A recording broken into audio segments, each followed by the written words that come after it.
Okay, so welcome everybody to week 2 of this program.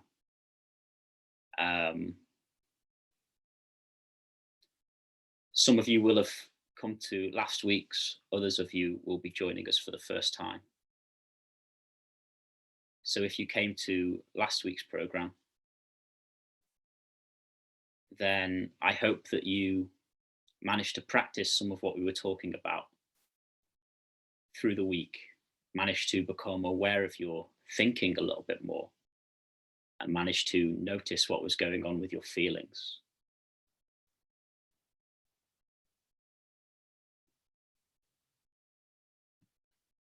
So I'm just going to take these headphones off because they're a little bit distracting for me. I might put them back on in a bit.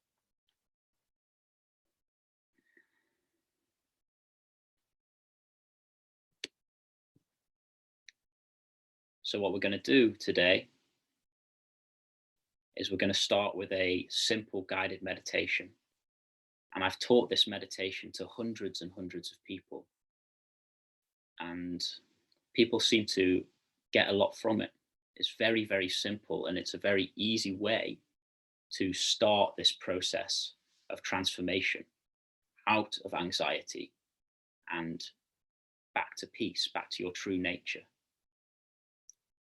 The one you were as a little child, peaceful, at ease, feeling good about life, waking up in the morning without this nagging sense that the day is going to be difficult, that you've got these looming things in the future that are going to be really hard for you.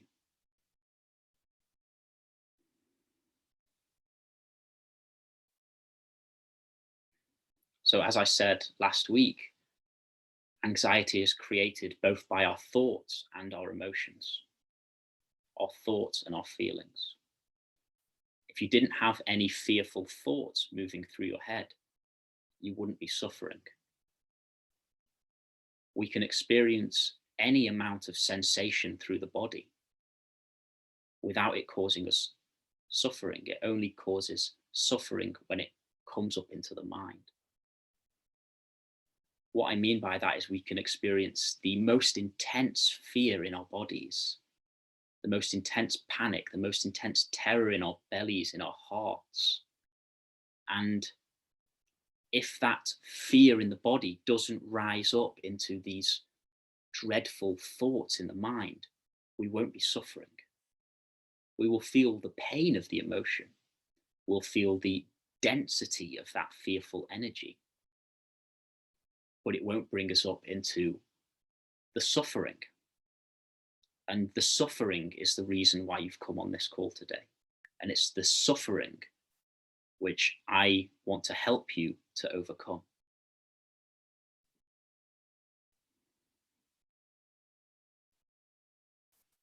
So this works for whether you're experiencing the most intense panic or whether you just experience generalized anxiety, which is still very difficult to live with, or even if you've experienced trauma or all sorts of different fear related disorders. This work can really, really help you with it.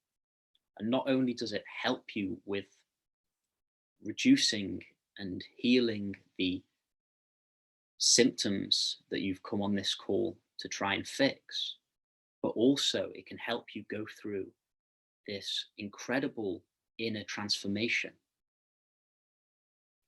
If any of you are into psychology, you will have heard of the hierarchy of needs.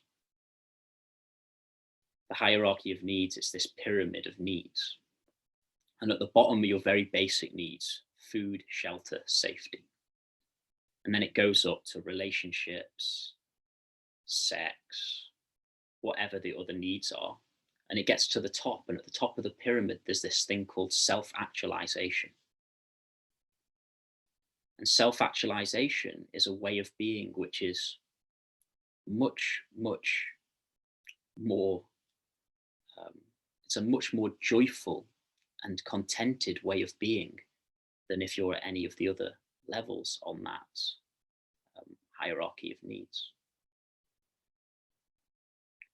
Now, what I often teach is that people who are suffering from anxiety, in a sense, and this can be difficult to hear, in a sense, you could see yourself as being lucky, because within the energy of the anxiety, within the suffering of the anxiety, there is the opportunity for an incredible transformation to take place. There's an opportunity for you to go through such a maturing within yourself. Have you ever met those people who just seem really content within themselves? There aren't actually many around these days, but they're really happy. They just enjoy life so much. They enjoy nature. You can see that they have this love in their hearts. They enjoy their work. They enjoy their creativity. Everything seems good within them.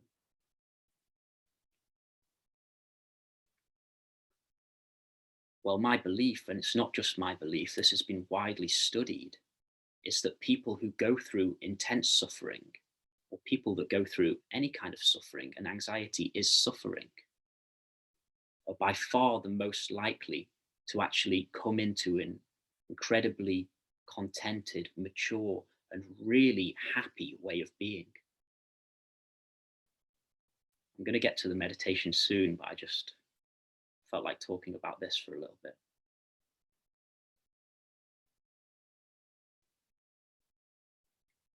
We've lost our way.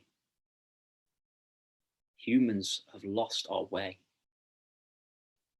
You might have noticed the state of the planet, the state of our politicians, the people who are running this planet, the celebrities, everyone running around searching for happiness with a feeling that something is missing, something isn't quite right.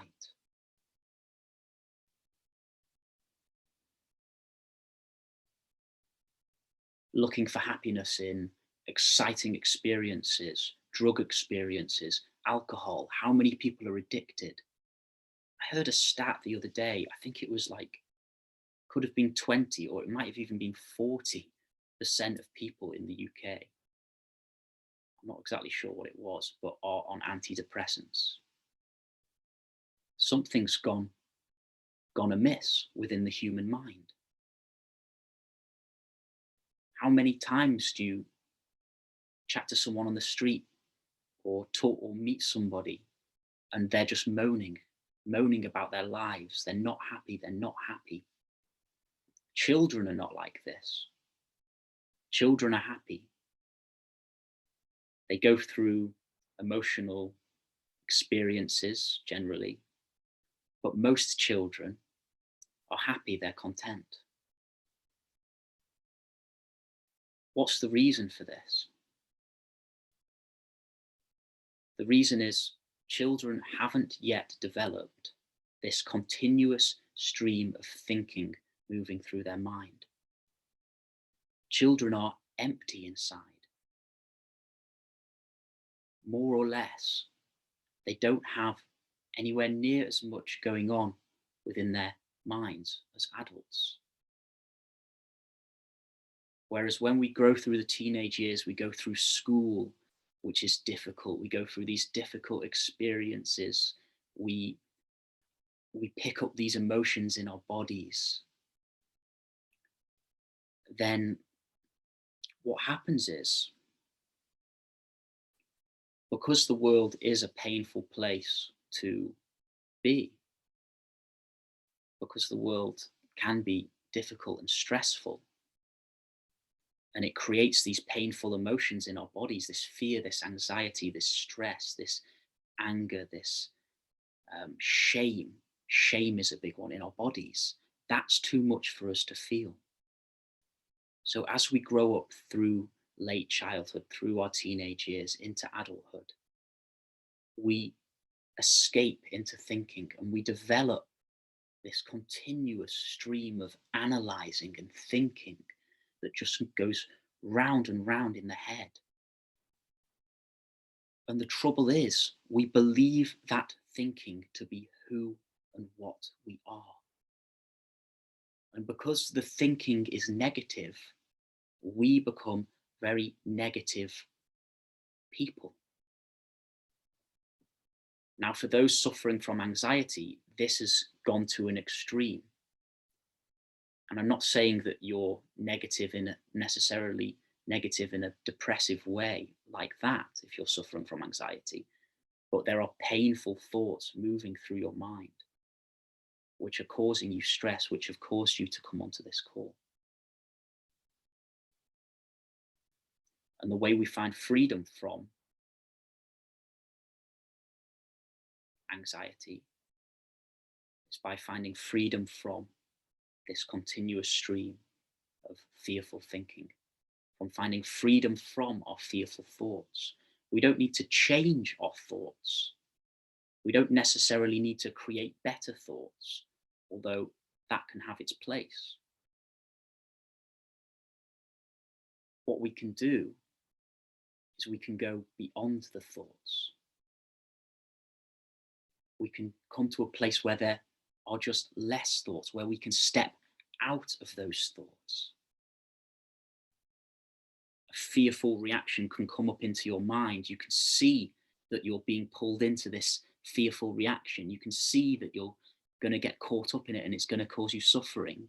And because you've seen it, you can make the choice to not be pulled in by it and to come out of it. Now, the first step is to become aware of the mind, to become acutely aware of the continuous stream of thinking that is moving through your mind.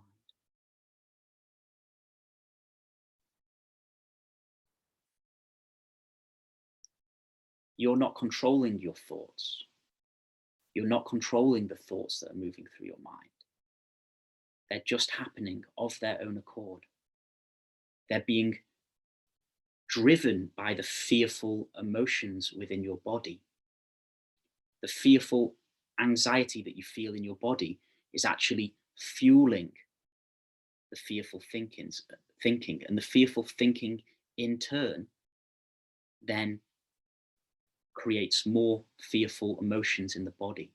There's a resonance between the emotional energy in the body and the fearful, worrying thinking. And so they go in this loop like this. And the anxiety sufferer is caught in this loop. Sometimes it's so intense that it just causes so much suffering, and all you can do is lie in bed and watch Netflix. And sometimes that isn't even enough of a distraction to get away from that suffering.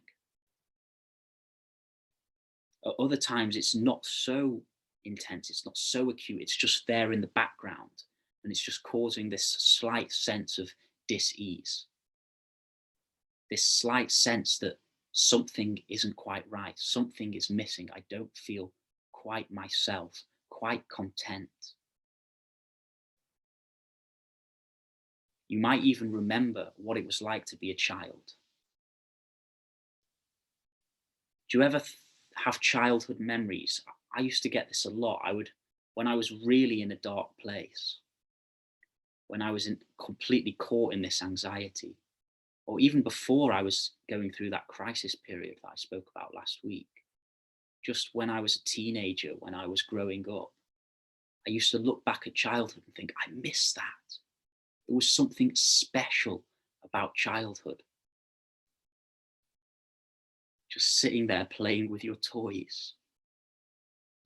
Waking up in the morning, it's like the sunshine was different. The smell of the grass was different. The experience of being at a park, having a picnic was different. There was something different. It was like living in a different world. The reason being, the child isn't perceiving the world through a negative thinking mind.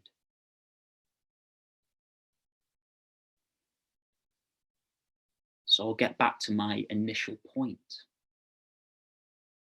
If you are suffering from anxiety, I say, in a sense, you are lucky, because this anxiety has given you the opportunity to go through a transformation whereby you come back into being like you were when you were a little child, causelessly happy, at peace. That split within that you might feel, that feeling something's missing, something's not quite right, that split within, it heals. And you feel at peace again. You feel at home again. You feel at rest within your own heart. It's a completely, completely different way of living. And it's only the people who get to the point of suffering, who get to a point where the suffering is so much that they have to fix it. They have to find a way out. And then in resolving the suffering, in healing the anxiety, you also come back into this place of childlike joy. You go through this transformation and you can become one of the happiest, one of the most joyful, one of the most contented people who you know.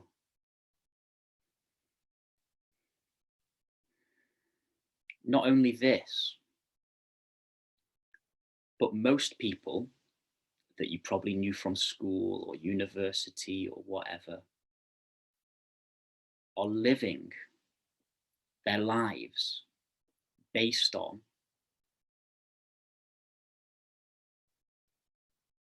societal and parental conditioning. Dad wants you to be a doctor, so you train to be a doctor, when in your heart, you're a musician. In your heart, you're an artist. In your heart, you're an engineer, whatever. But dad wanted you to be a doctor. That's just one example. We have this conditioning, this dense conditioning, which shows us that we have to live life in a certain way. And what that does is it stops us aligning with our true purpose. Because every single person has a gift. If you might not even know what your gift is yet, but everybody has a gift. Everybody has a purpose. Something which really makes your heart light up in the morning that you love to do with your life, that doesn't feel like work.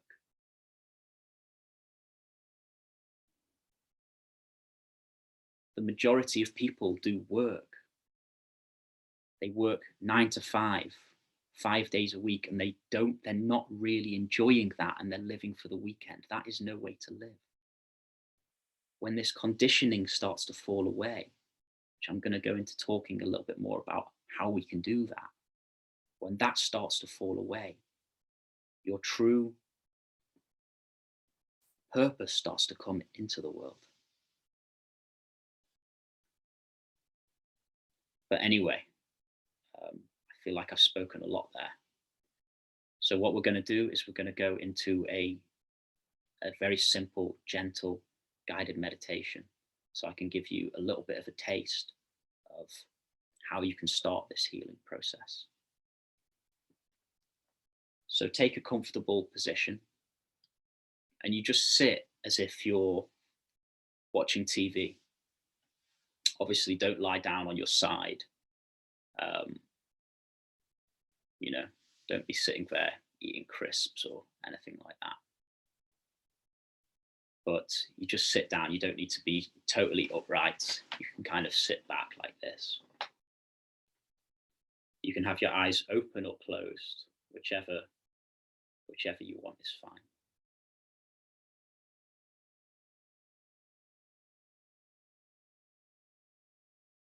And in this meditation, we're not going to try really hard. You don't have to make loads of effort. You just have to sit and listening is very easy. You don't even have to do that, it's just happening.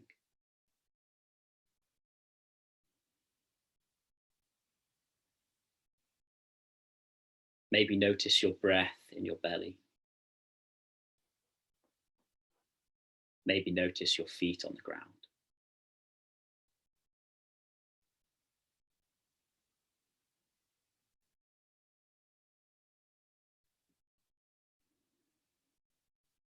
And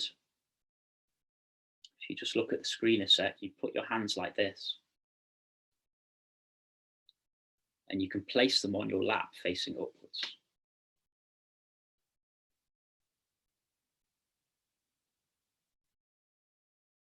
And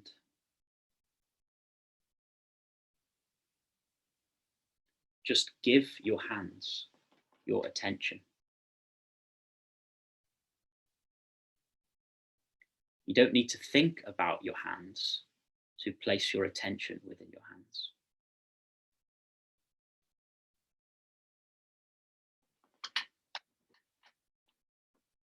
Now, what happens when I say place your attention within your hands?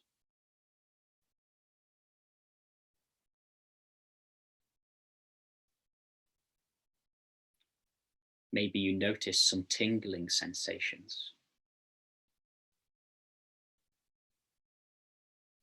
Maybe you notice a sense of warmth or a sense of heaviness.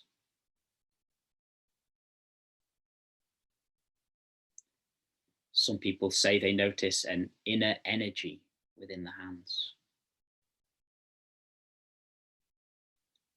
Can you feel your hands from within?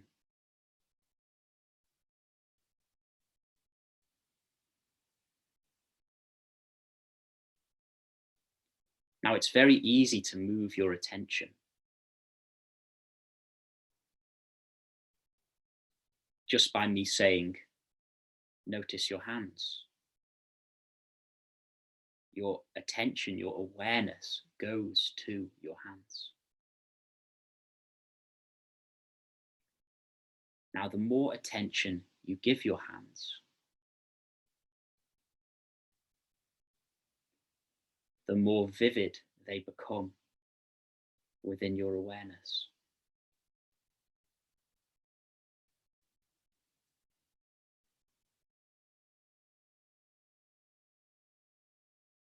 Now, like I say, anxiety is caused by us giving attention to the thinking mind. Attention is fuel for thinking. Because we pay it a lot of attention, we fuel it, we keep it going. So to reduce the thinking, we simply withdraw attention from the head, from the thinking mind, and place it down into the body. Now, the hands are like your anchor. The hands are kind of the easiest place to feel because we don't store emotion in our hands. Actually, there is some emotion in your hands, but we could say that there isn't very much emotion in your hands. So they're very easy to feel.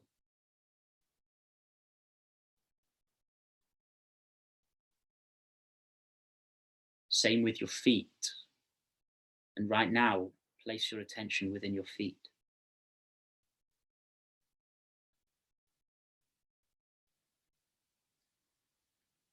Can you feel the tingling of your toes? Can you feel just that subtle vibration within the feet? Maybe you just feel a tiny bit, it's okay. What if I say, can you feel your feet from within? From within. And how about your hands and your feet at the same time?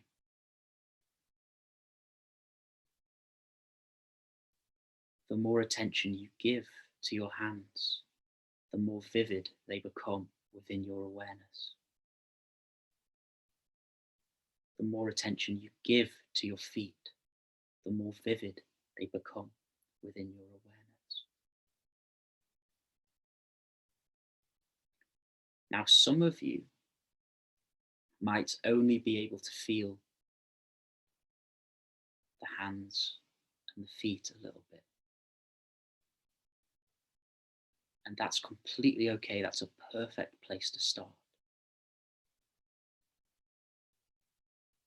But I'm going to invite you to also place your attention in your legs. You don't have to create any kind of special experience. You just feel whatever you can feel of your legs. Even if it's just a subtle, subtle feeling. Remember, you don't have to try so hard for this. You're not trying to stop your thoughts. All you're doing is noticing your body. Feel your hands. Feel your feet. Feel your legs. Feel your bum. Feel your belly. Feel your chest, arms. We're giving attention to that which we have spent our whole lives trying to escape from. The reason you have anxiety is because your feelings when you were a little child were too much for you to feel. The fear in your body was too much for you to feel. So you had to escape into worrying thinking. The way we heal anxiety is we reverse that process. Instead of escaping up into the mind, we descend back down into the body.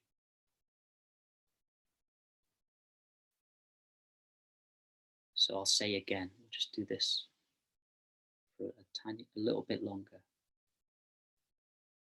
What happens when you place your attention in your hands? In me saying that, did you notice that without any effort at all, they became a little bit more vivid within your awareness? Feet. Can you feel your feet? Legs, belly, chest, shoulders, arms, hands. Can you feel your whole body at the same time? Can you feel every cell of your body? Now, for some of you, you might come across tensions, tightnesses, fear, butterflies in the belly, a tightness in the heart, a tension in the shoulders or the throat.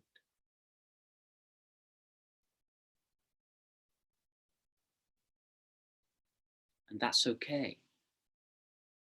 If you do come across these places of tension and tightness, all you do, in exactly the same way as you placed your attention into your hands, you place your attention into these places of tension and tightness. You feel what you have spent years trying to escape from. Now, when we feel these emotions, when we feel these places of tension and tightness, what can happen is they can grow. Because what we place our attention on grows. It's like our attention is this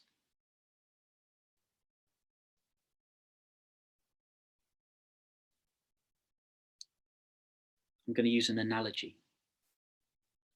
It's like if you were a loving father to a scared, worried little boy.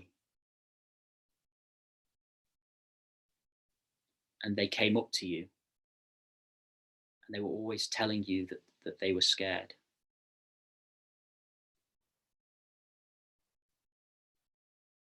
No, I'm going to start that analogy again.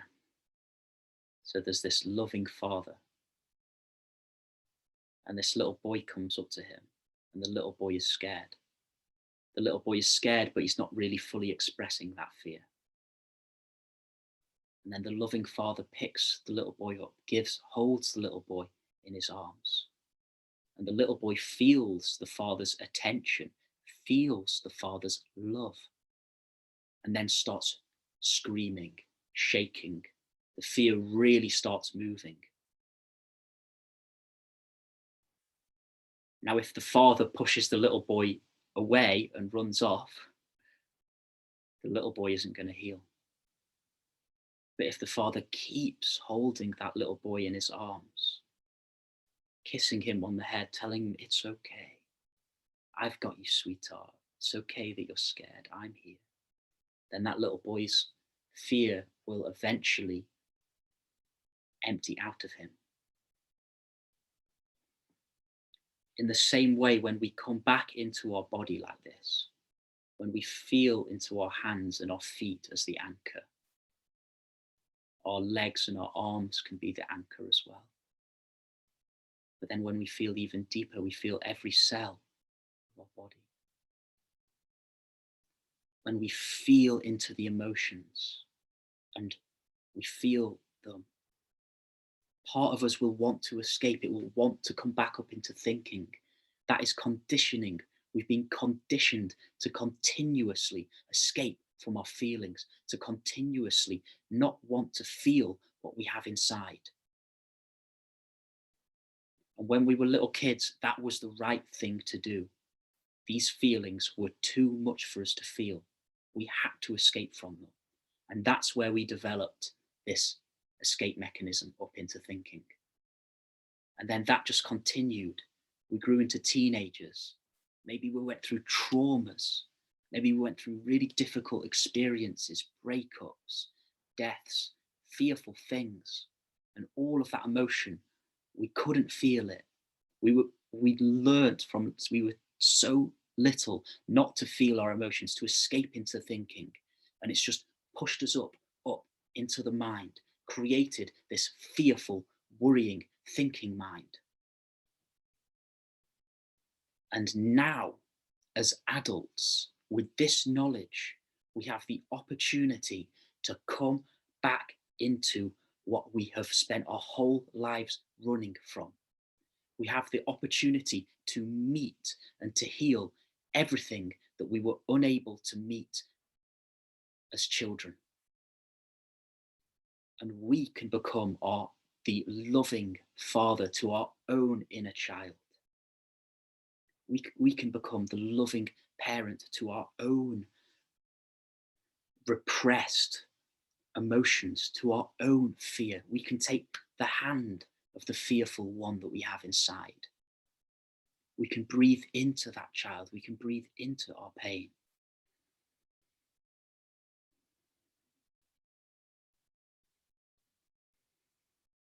I'll give you another little exercise that you can do. When anxiety is happening for you and you feel yourself in this loop of thinking, feeling, this vicious cycle of thinking and emotion.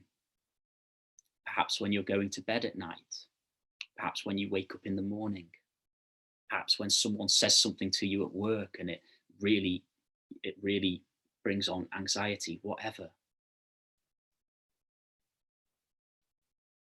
We'll use the work one as an example. You're at work, you read something on your laptop, it creates an anxious reaction within you.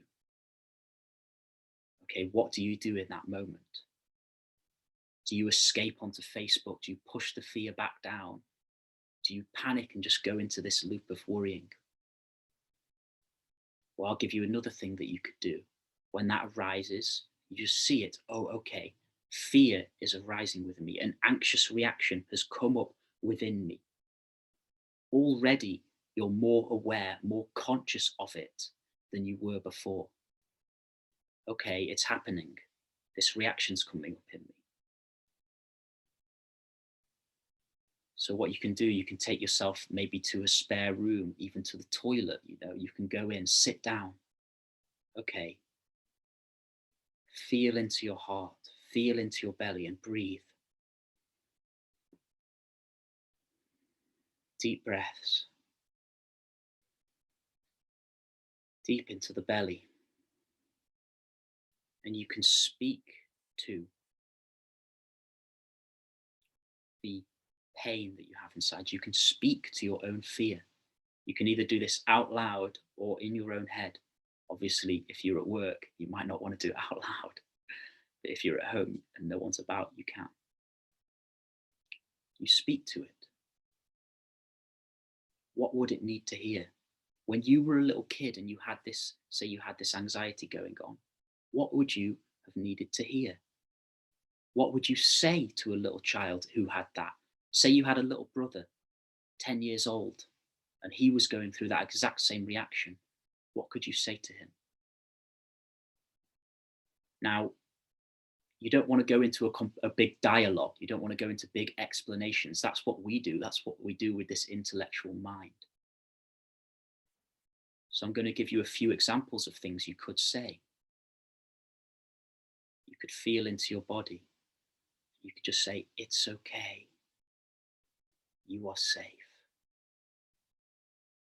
You are safe. It's going to be okay. It's going to be okay. I've got you. And you speak with love, with care. We are not taught as men quite often. We're not taught that we can be caring. And we're not taught that we can care for ourselves. Most people with anxiety, they beat themselves up. They hate themselves. That has to change. If you want to heal, that has to change. You need to learn to love yourself. One of the ways that you can start doing this is self-talk. When anxiety is arising, when shame is arising, you imagine that pain is the pain of your own inner child. And you speak to it. It's okay. This might feel weird at first. I know when I first started doing it, I thought this is really weird. When I read about it, I was like, okay, this is strange. I'm talking to myself in this way. Like, I'm weird here. But I wanted to heal. So I let that go. I whatever. And within a few weeks, I was just used to doing it. No one has to know. You don't have to tell anyone else about this. You speak to yourself. It's okay. You place one hand on your heart, one hand on your belly. You breathe into the pain. You breathe into the butterflies in the tummy. You breathe into that clenching in the heart. It's okay. I've got you. I've got you. You're safe. You're safe.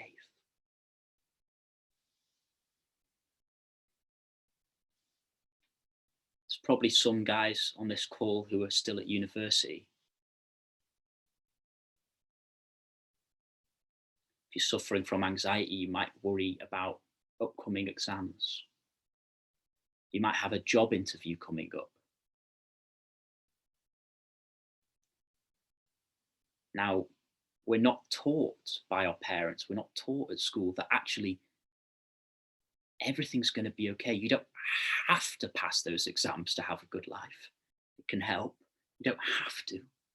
Everything will be okay if you don't. You're not going to die. You'll find another way. So when the fear's coming up, you speak to it. It's going to be okay.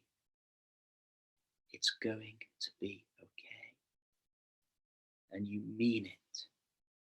It's going to be okay. Now, if that little mantra resonates with you, then use it. Another one is just, it's okay.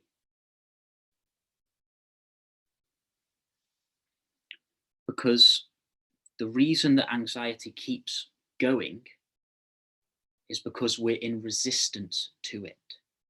We don't want the feelings. And it's that pushing the feelings away, it's that not wanting the feelings to be there that keeps the feelings going.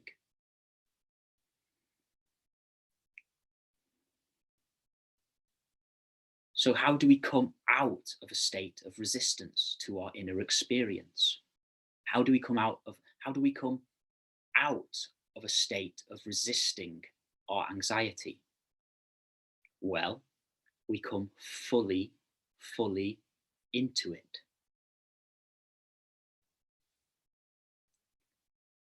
You might have heard of Eckhart Tolle. He teaches a lot of stuff, meditation and things like that.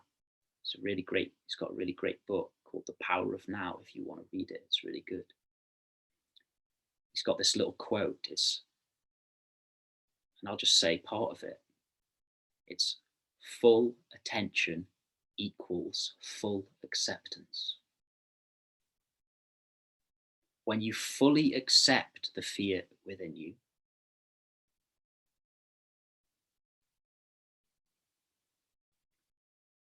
it can actually dissolve. Now, how do we accept it? This isn't a mental thing. This isn't you saying, okay, I accept my fear. That's impossible. That's just non-acceptance talking in the mind. This is a very bodily acceptance. And one way that you can do it is you fill your body with your attention. So you fill your hands with your attention. You feel every cell of your hands. You feel your hands from the inside, from within. You feel your feet. You feel your legs. You feel your belly. You feel your heart, your shoulders, your arms. You give full awareness, full attention to every cell. And you also give full attention to the emotional contractions within your body, to the fear. If you feel it as a heart tension, if you feel it as butterflies, you fully place your attention in that, you fully feel it. And what you'll notice is when you fully feel your body, feel every cell, it's as if every cell starts to light up within your awareness. When you fully feel yourself like this,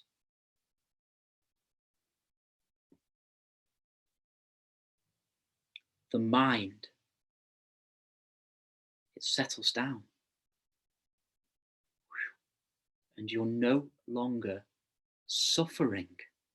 You're no longer in that identification with a painful, worried self, and you're free.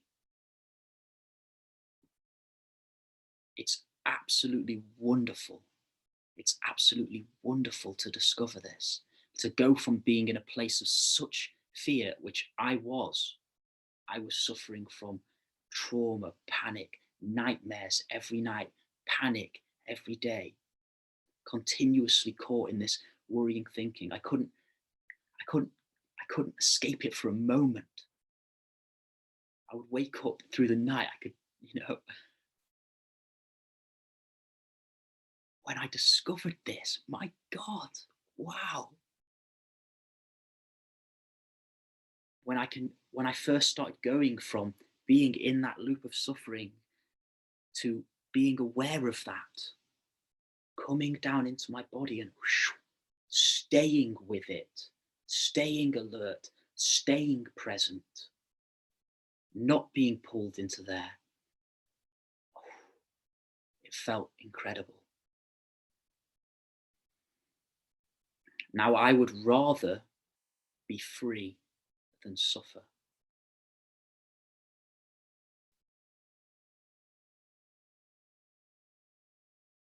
So, because I was suffering so much every day, I had an incredible motivation to do this. Actually, my thoughts were so painful that my motivation to stay in the body was very, very high. You don't necessarily need to have gone through it as intensely as I did. Some of you will be, some of you may be even more intense. But what I'm trying to get at is the anxiety is the motivation needed to become present. to come into this moment, to come away from the thinking mind, to come and live back in the body.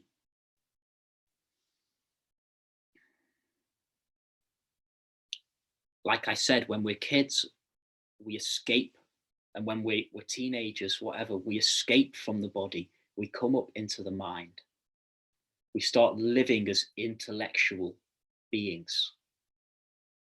And that cuts us off from our pain. We do it because we don't want to feel the pain. It takes us out of our body, away from our emotions, away from our fear, away from our feelings. But as well as taking us away from the difficult feelings, it also takes us away from our true nature. It also takes us away from our joy, our happiness, and what you start to experience. And these aren't big, big, amazing, blissful experiences. They can be, but that's not what you're looking for. It can just be very subtle. But when you come back into your body, you start to realize that happiness, and this is a very cliched saying. You might think I'm a bit of a hippie, a spiritual hippie or something for saying this. But happiness, it comes from within. Happiness is causeless.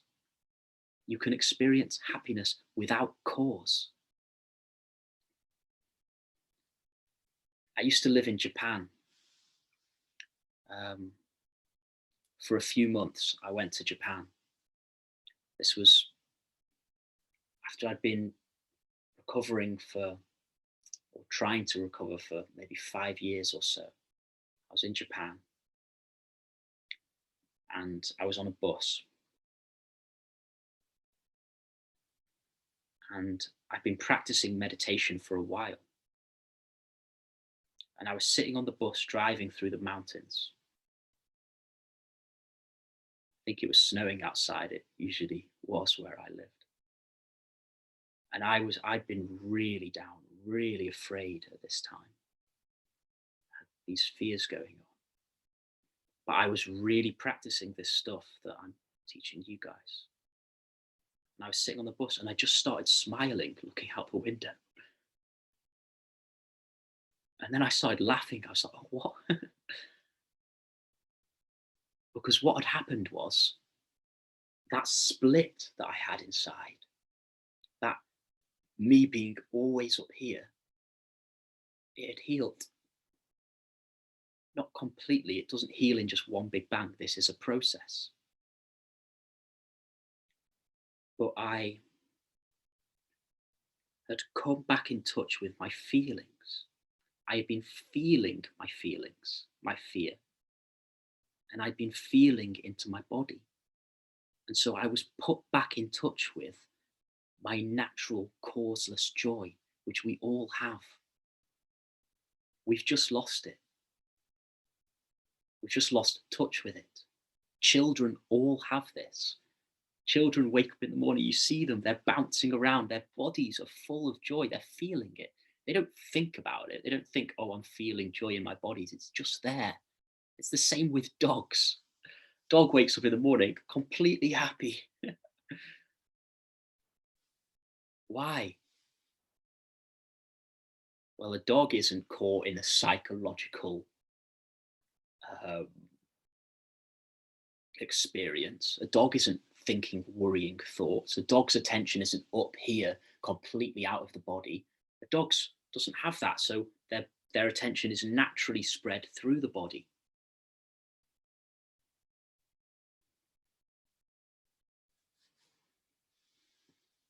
So I've spoken a lot here about the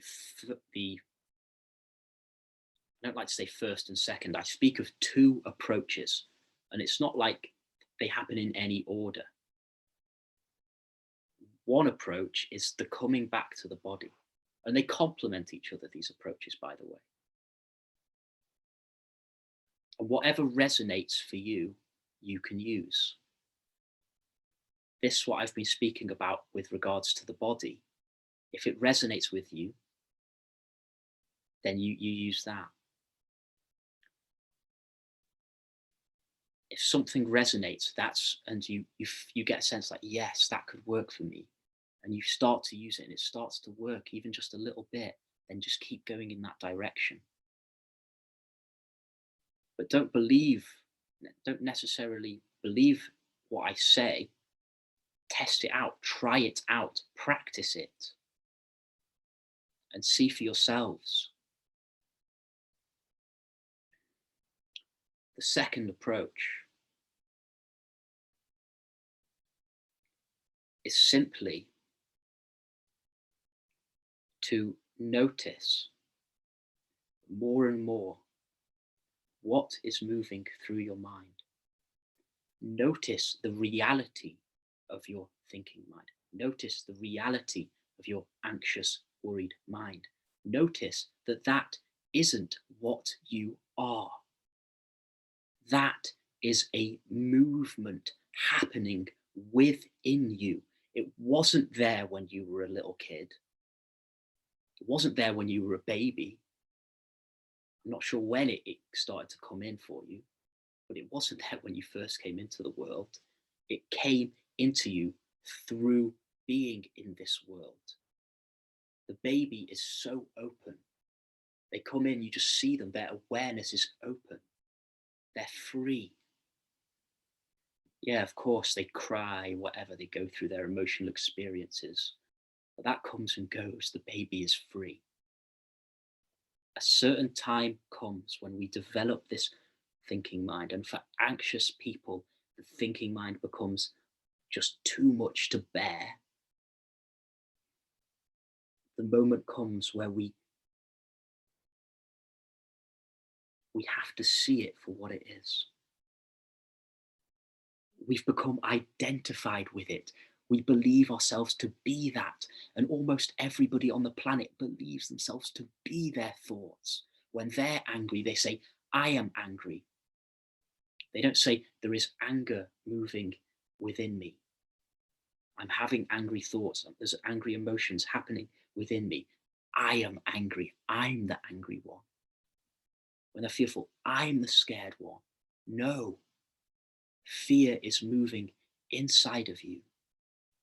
Fearful thoughts are moving inside of you. You can see them. You must be the one who sees them. You are aware of them. So the second approach, become aware of your thoughts. Now, when you come to see a thought, as soon as you see a thought, you've gone beyond the thought. As soon as you see a thought, you've gone to the one who knows it. You've come into a higher state of consciousness. And then you see another thought. Again, you go beyond it. Fearful thoughts try to come in, try to pull you in. You just see it. Oh, there's fearful thoughts here. You've seen it. As soon as you see it, it falls away. Fearful thoughts cannot survive within your awareness. As soon as you become conscious of it, as soon as you really see it, it falls away.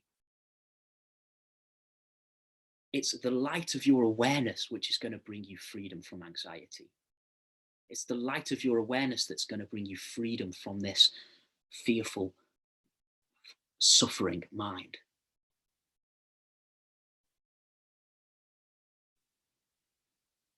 So,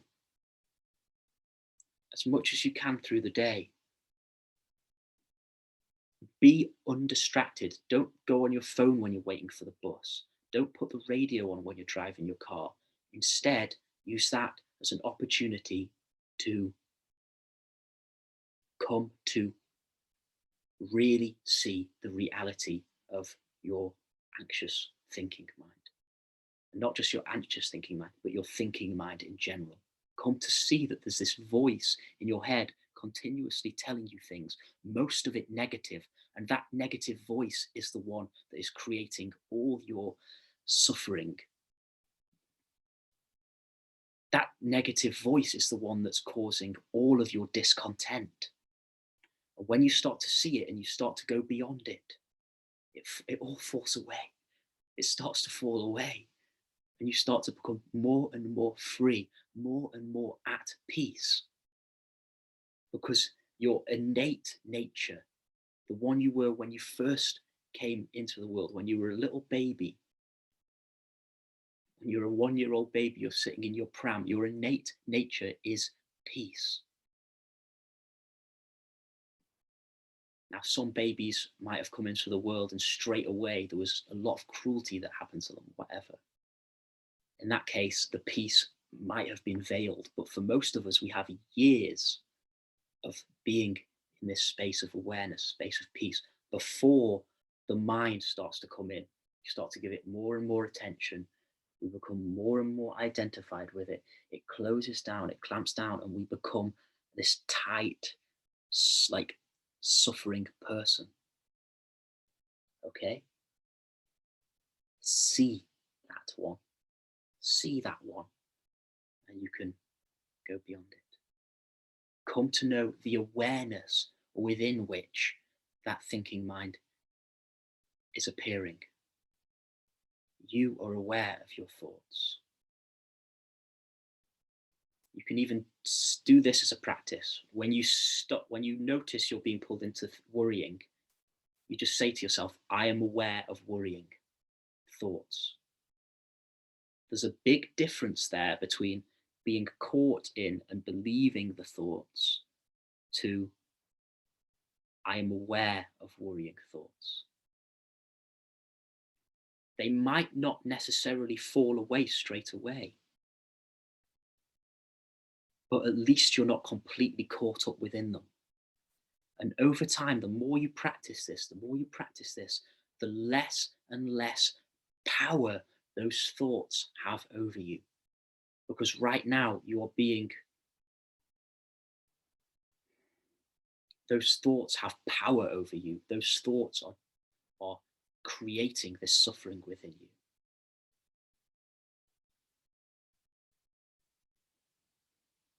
But the more you come to see them, the less power they have, until you just see that they're just floating through your consciousness, and they can't pull you in anymore. And this is a process. It takes time, and there's lots of little exercises and stuff that I teach and that other people teach to help you go through this process of disidentifying with the mind.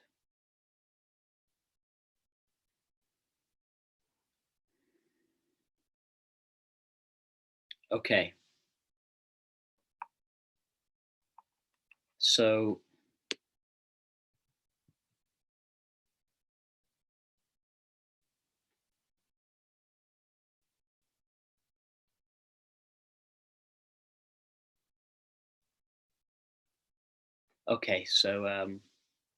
we're going to go on to questions now, just for the last half an hour.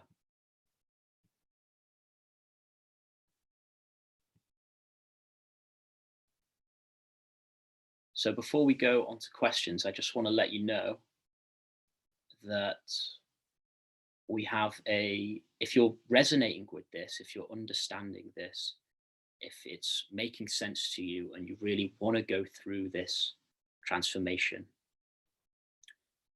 if you want to go further with this work, then we have a 12-week program coming up start of October, and I'll give you some more information about that at the end, and I'll also email you about it if you would like some more information on that.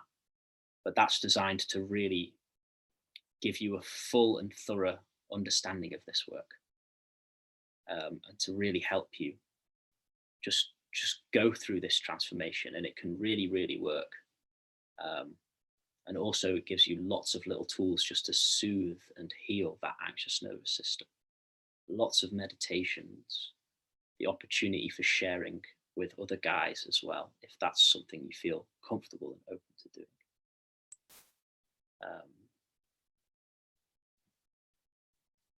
yeah.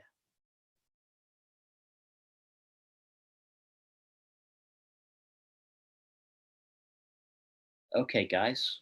So I'm just going to get to questions. So if you have any questions, you can post them in the Q&A. And I'm going to get to Ryan's question first, because I think he asked this last week as well. So Ryan says, how long and when should you meditate, practice this? I find I feel anxiety intensely 24/7, but I obviously can't meditate or practice 24/7.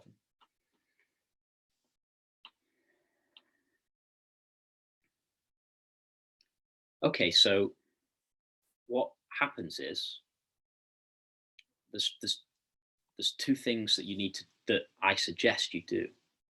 One is a structured sitting practice. Um, you can use guided meditations for this. Sean's going to guide a meditation next week that you can use, a really good one. Um, or you can just sit and do your own practice. But at first, I found it very helpful to do guided meditations. So it can be good to practice every day, maybe once in the morning and once at night. Probably, if you're really struggling, you really want to make progress with this, an hour a day is really good. I was I was struggling so much that I had to that I committed loads. I was meditating for hours and hours every day. I've done thousands of hours of meditation. I really, really went for it because I really wanted to be free. I really wanted to go through this transformation. Not only that, I preferred to be at peace than suffering. And meditation was actually the only thing I could do to really bring me that peace. Nothing else worked. So develop a meditation practice. Sean's going to give you a little taster next week. But also, if you're interested in the program, we're going to give lots of meditation practices on the program that you can use and lots of guided meditations. Otherwise, whatever you can find, there's lots of guided meditations out there. So you have this practice, say an hour a day, half an hour in the morning, half an hour at night. Now that practice is not just to find peace in that moment, because what would be the point in that? You might get some relief for half an hour or an hour a day, but really you want this to infiltrate into the rest of your life. So the way that I teach meditation is in a very effortless way. I try not to create too much effort in the practice, because if there's effort, okay, I'm following the breath, stay with the breath, whatever, that effort, as soon as you stop making that effort, then you're back in your normal way of being. So the practices that I teach, and one of them you've tasted today, the coming into the hands, the coming into the body, which you can do now just by me saying, come into your hands. Where's your attention goes? Into the hands without hardly any effort. Your attention's in your hands.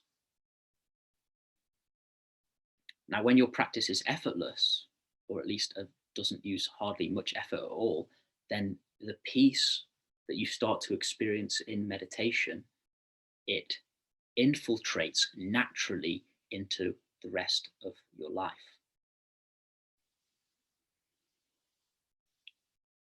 Now, for me, the meditation practice is only part of what you need to do.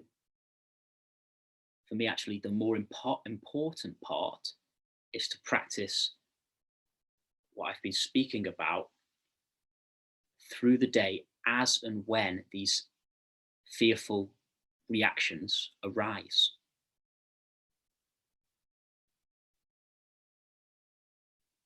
Every single psychological reaction, every single emotional reaction is an opportunity for you to go through this transformation. You just need to know how to use it. You need to know where to go, how to use each reaction.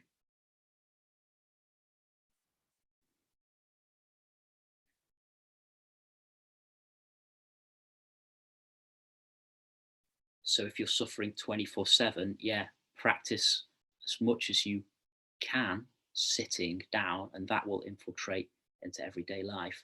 But also, just as much as you can through the day, as much as you can. It's better to, you're either suffering, like you say, you're experiencing intense anxiety 24/7. So you're either suffering and completely in that, or you're suffering but you're inquiring into it. You're doing something about it. You're finding your way to little bits of peace whenever you can.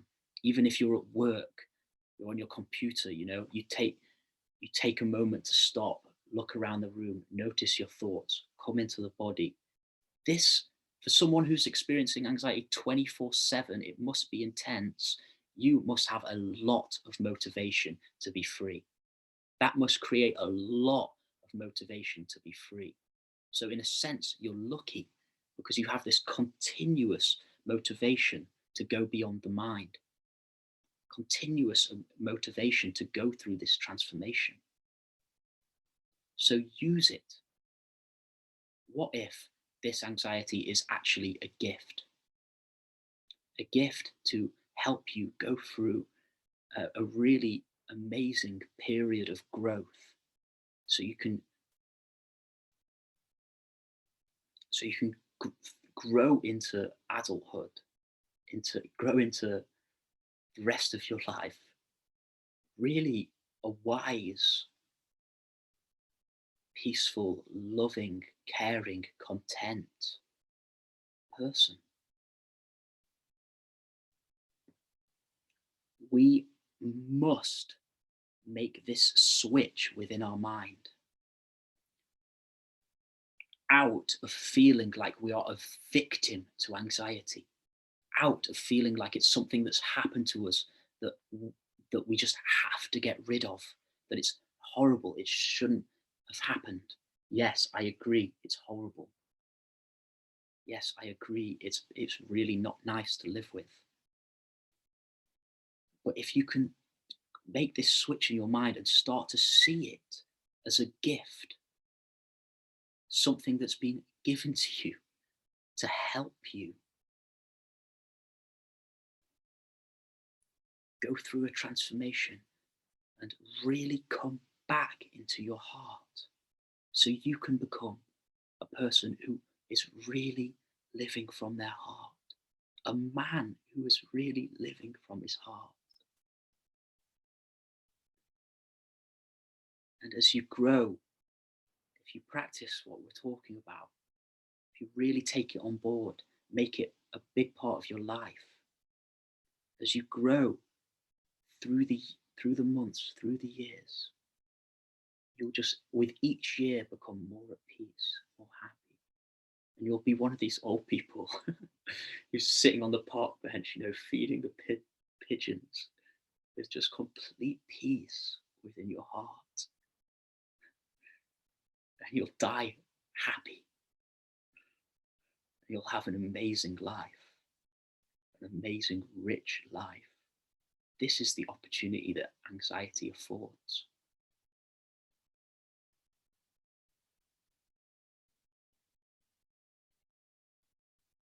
Like I said at the start, the world has gone a bit strange. The world is really strange at the moment. People are really strange, always in these reactions, always not content, addicted to shopping, addicted to Netflix, addicted to their phones, you know? And that way of being it, it, it needs to change, and it can change.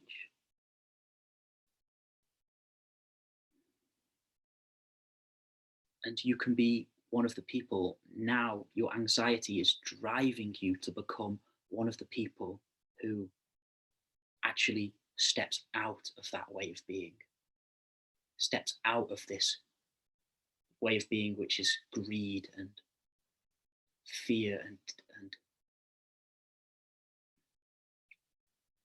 steps into a place of goodness and clarity and joy. Okay, I'll move on to the next question. Will these 3 calls be made available to watch later? I have to shoot off soon. Yeah, you'll get a recording tomorrow. By the way, I think my emails might not have been going through to some of you. I send a couple of little emails a week, like a little teachings and stuff, as well as information about these calls. Check your junk folder. And if you check your junk folder and there's emails from me in there, just click on them, because if you click on those, then it'll stop them going into the junk.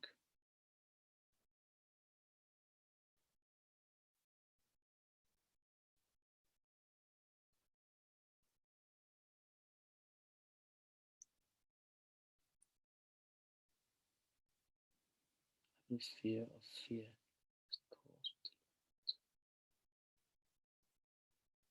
Yeah, so Ryan says something here. He says, I believe fear of fear is the cause, and to learn not to run or fight it removes the fight or flight, therefore stopping fueling the fire.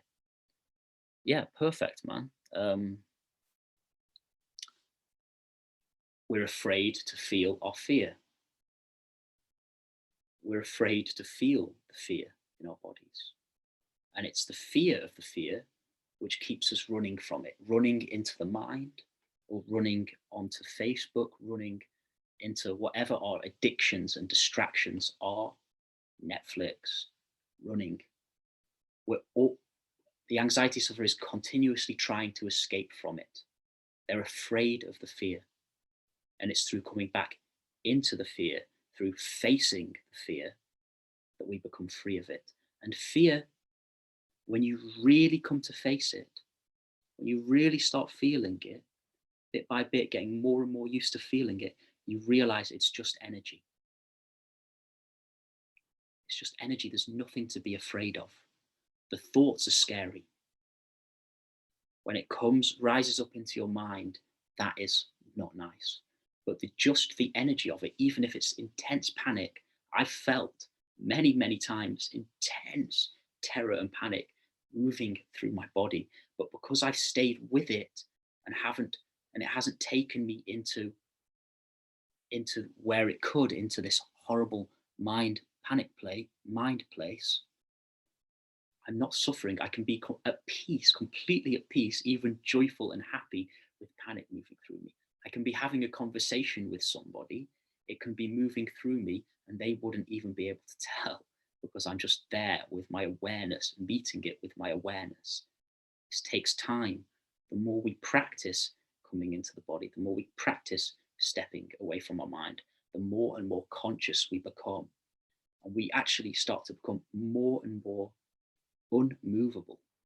We're much less moved by what is moving inside of us. We're much less moved by our fearful thoughts. We're much less moved by our fearful emotions. And we gain this inner strength, this inner power. And when you learn to not be afraid of your fear, then you're not afraid of life. What's stopping you really doing what you want to do in the world? What's stopping you going and asking this girl out or boy out or whatever? What's stopping you going traveling on your own or doing these dreams? Fear of the fear. And when we come to see what the fear is, when we come to learn to be with it, and it stops making us so afraid, we stop being so afraid of it, then it opens up the world to us. It opens up the world to us. Now, there's a few more questions.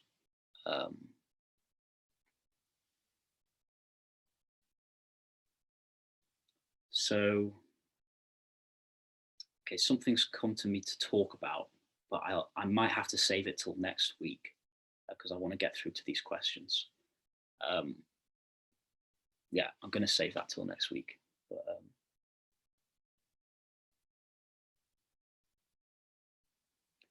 okay, so James says, how long did your journey take to free yourself from anxiety? Okay, so I was 21. I was 18 when it really started, but I was 21 when I went through that crisis period, and I'm 30 now. Um, so for the first 3 years, I was working very much in a CBT, counseling kind of psychology kind of way, and it wasn't really working that well. And it was after those 3 years that I discovered these new approaches, which took time to really learn. But as soon as I learned them, so after 3 years, I read this one book. It's called um, Healing Your Aloneness by Dr. Margaret Paul. And it teaches about being there for the inner child. I started having experiences of peace. And I loved them. That's basically, I loved them because it was relief and freedom.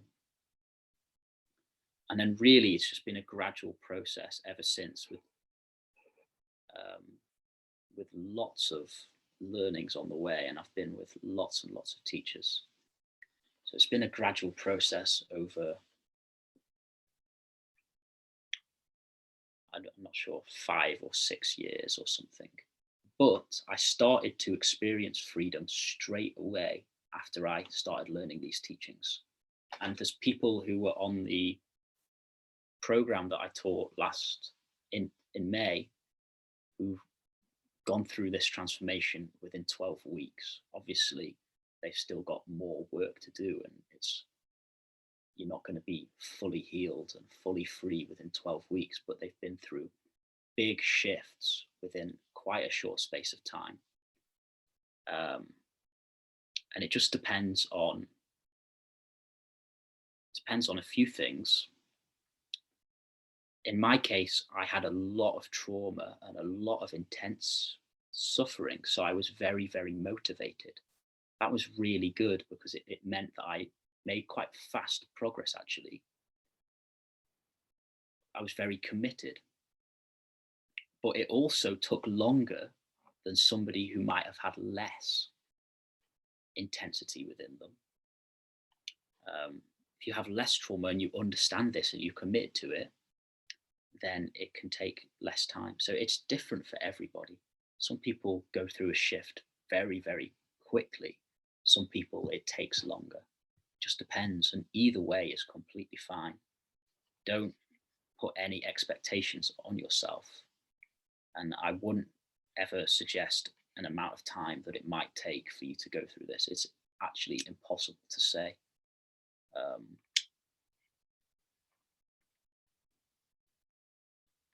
But just know that if you commit to it, if you start doing this work, you will just start to become happier and happier. And over the months and over the years, you will go through this transformation if you commit to it, if it resonates. And you'll look back on it and you'll think that was a really short amount of time. So, yeah, I hope that helps. What advice would you give for constant anxious muscle tension? I can't relax.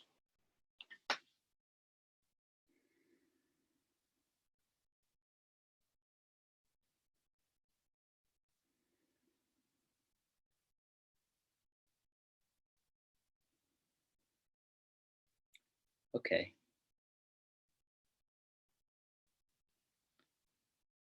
So the muscle tension is a symptom that you have a lot of fear inside of you.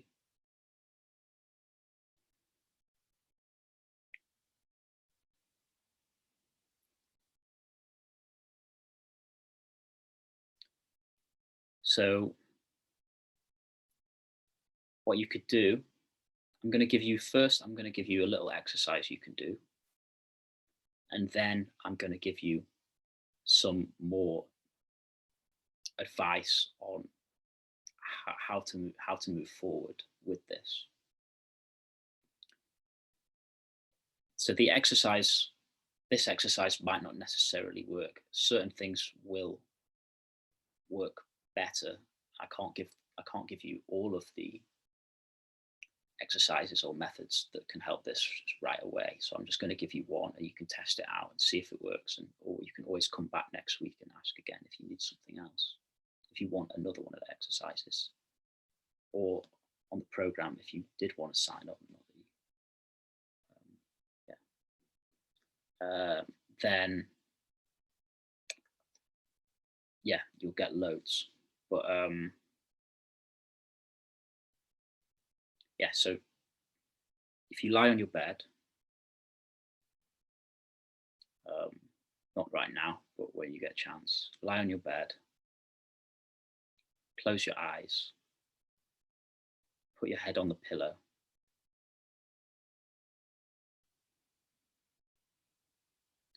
and what you can do is you can hug yourself with your own attention.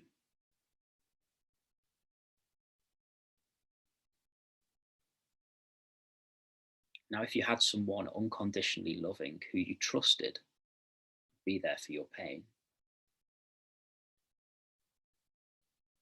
just imagine like a mother who you just knew was just going to be there for you no matter what, and would hold you for hours and hours if they had to. And if you trusted them, that holding would open up. You might start crying, actually. I imagine there's a lot of tears in there. I imagine there's a lot of fear and pain in there. But what that tension needs is love, is care. What that tension needs is to know it's safe. There's a sense in you that you're in danger. There's a feeling in you that you're in danger. It's if you've got these tight muscle tensions, it's like you're constantly on the lookout. Something's going to get me. But right now in your room, you're completely safe, physically safe. Everyone, look around your room. Is anything coming to get you?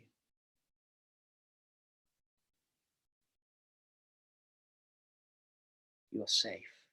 You are safe.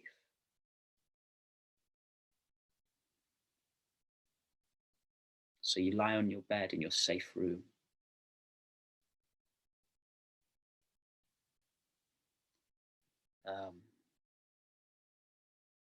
And you can put one hand on your heart, one hand on your belly.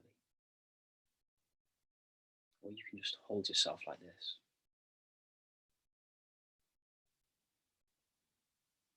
If it feels right, it might feel right to just have your arms by your side. And you just give your awareness to your body. You give your awareness to the tension. You're not trying to get rid of it.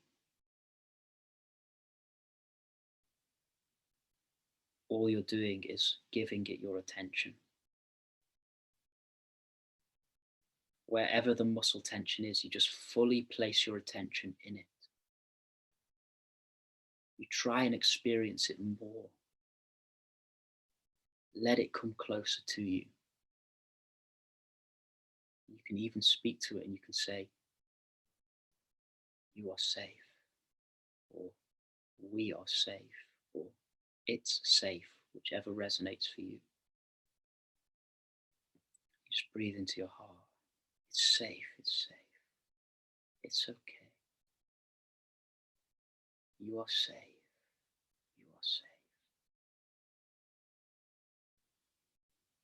Feeling your hands, feet, legs, arms, belly. Feeling every cell with your attention. Let your attention just really come into your body to really feel every bit of your body, every bit of that attention. And it's almost like you're hugging yourself with your own attention.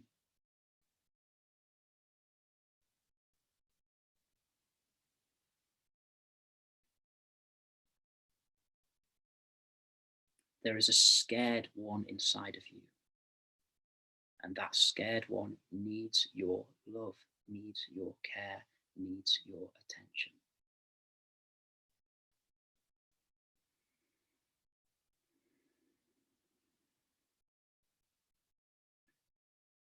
This might be a process for you because I imagine there's some deeper feelings of fear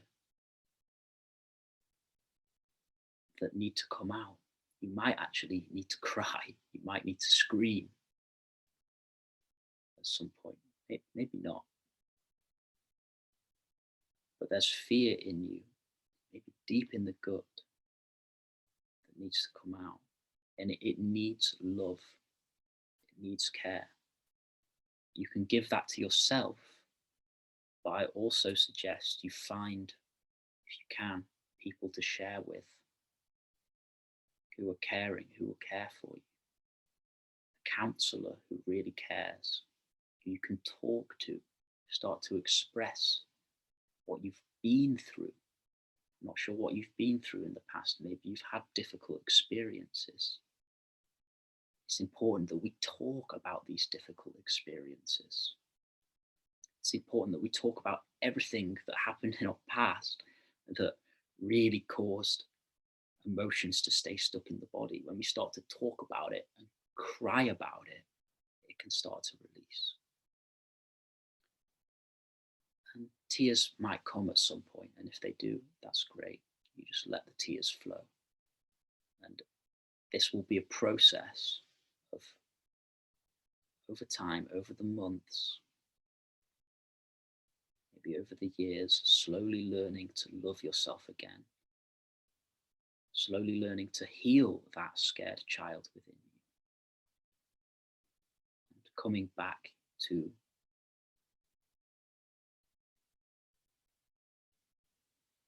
feeling safe again.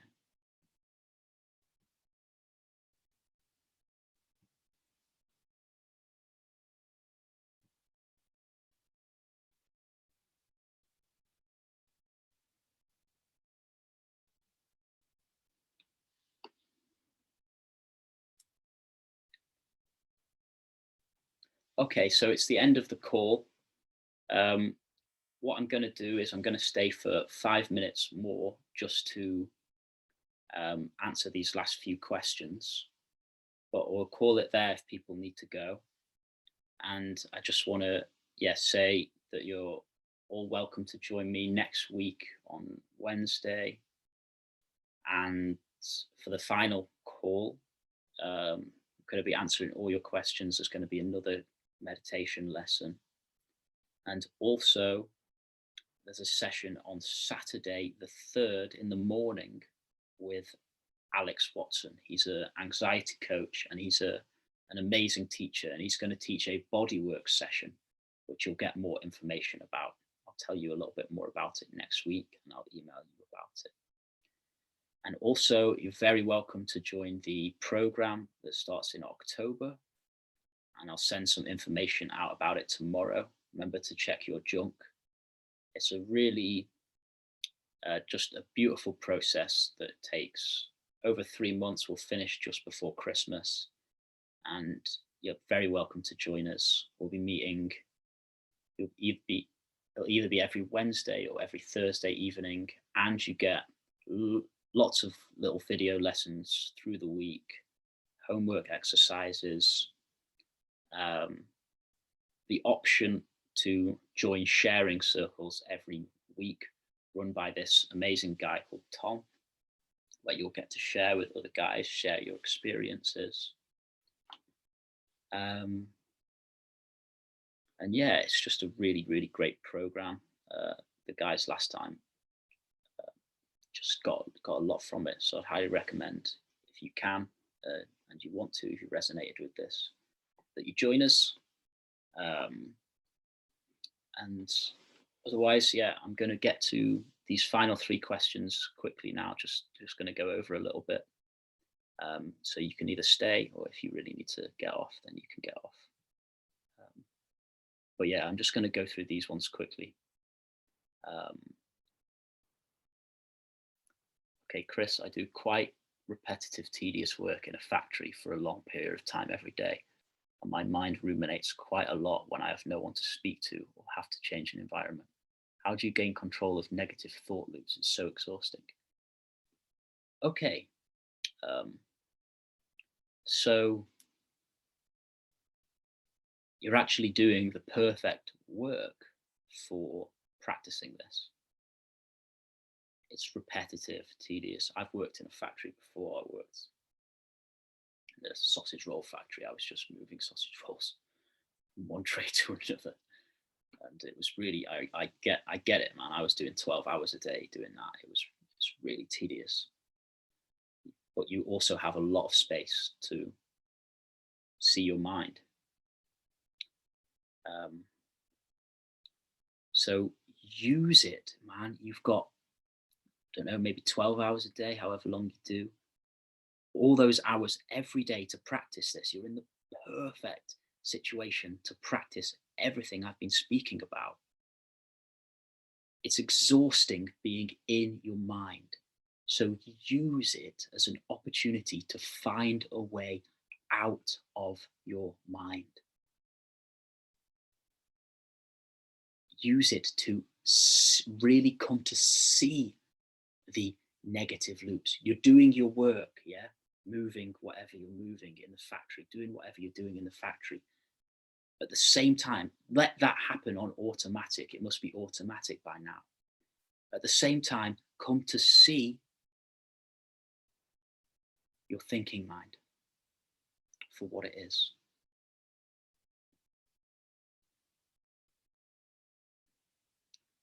Come to watch your thinking mind. Come to see that you are not that thinking mind, that you are the space within which that repetitive thinking mind is arising. Come to see that. Know yourself as you're working. Know yourself as the space within which the thoughts are arising. When you notice that you're caught in the thoughts, ask yourself the question, what knows these thoughts? What is aware of these thoughts? Something must know these thoughts. And when you ask yourself that question, you don't need an answer. You just go to the awareness, that which is aware of your mind, that which is aware of your body, that which is aware of the room. You go to the awareness. And you use this job as an opportunity to continuously come back to this awareness. That's one thing you can do.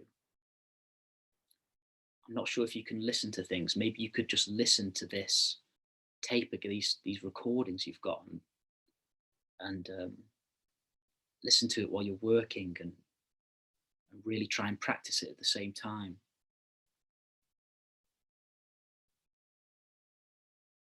And if that's not really doing it for you, which is okay, it might not that way might not necessarily work. So you use the other approach I've spoken about. When you're doing your work, can you also fill your legs with your attention? So if you're sitting or you're standing, but instead of having attention in your mind, can you just fill your legs with your attention? Fill your body with your attention. Fully focus on the work. Be so present in the body, so present, come so close into this moment, become so intimate with this moment, with the factory, with what you're doing. Come so into this moment that the mind isn't moving anymore. The mind is trying to take you into future or take you into past. It's taking you out of the moment. When you're fully in the moment, fully there, you can start to enjoy the work you're doing. You will actually enjoy the work you're doing, not because of the work, but because you just enjoy the sense of being alive, the sense of your own existence.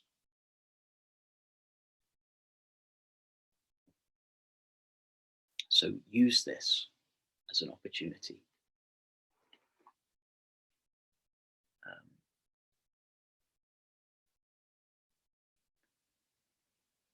so, Chris, I'm shy, but I don't think I would describe it as anxiety. Does meditation help overcome shyness?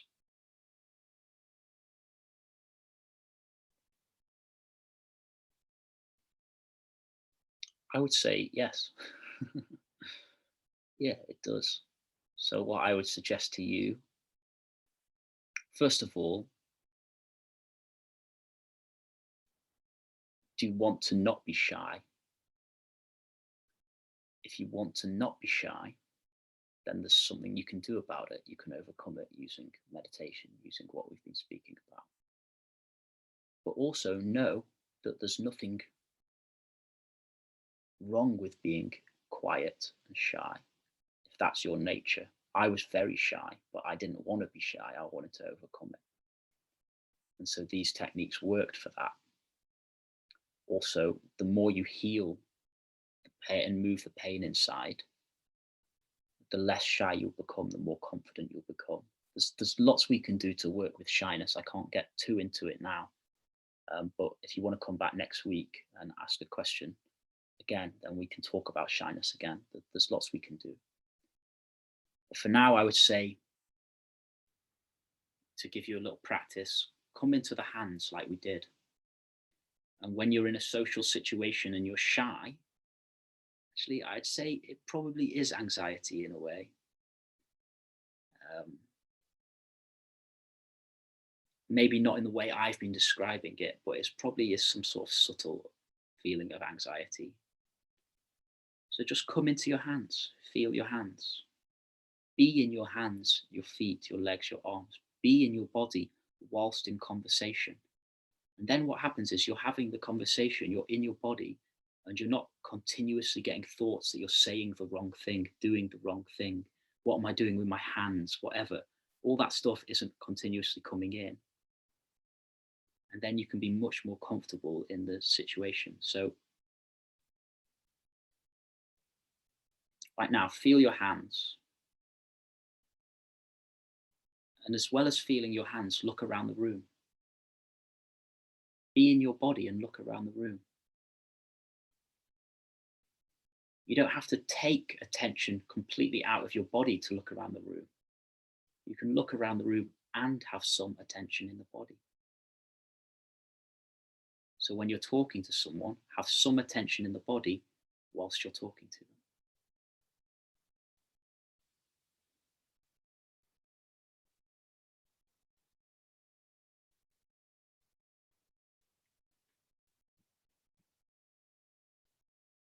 Okay. So I think I answered, Mark, I think I answered your question with uh, my answer before. Um, we would need to get a little bit more specific about what the anxiety is at work.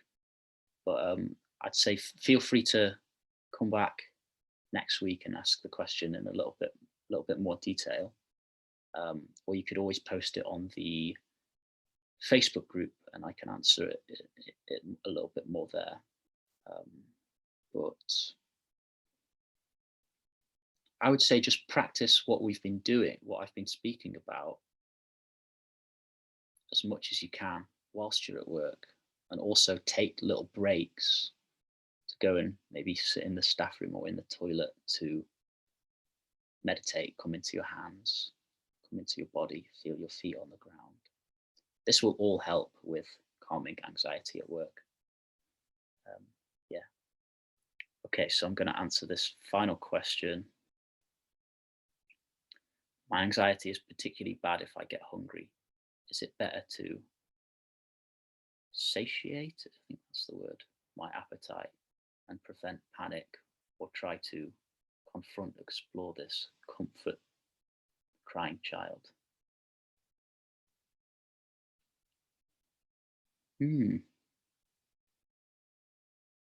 I would say if you're really hungry, then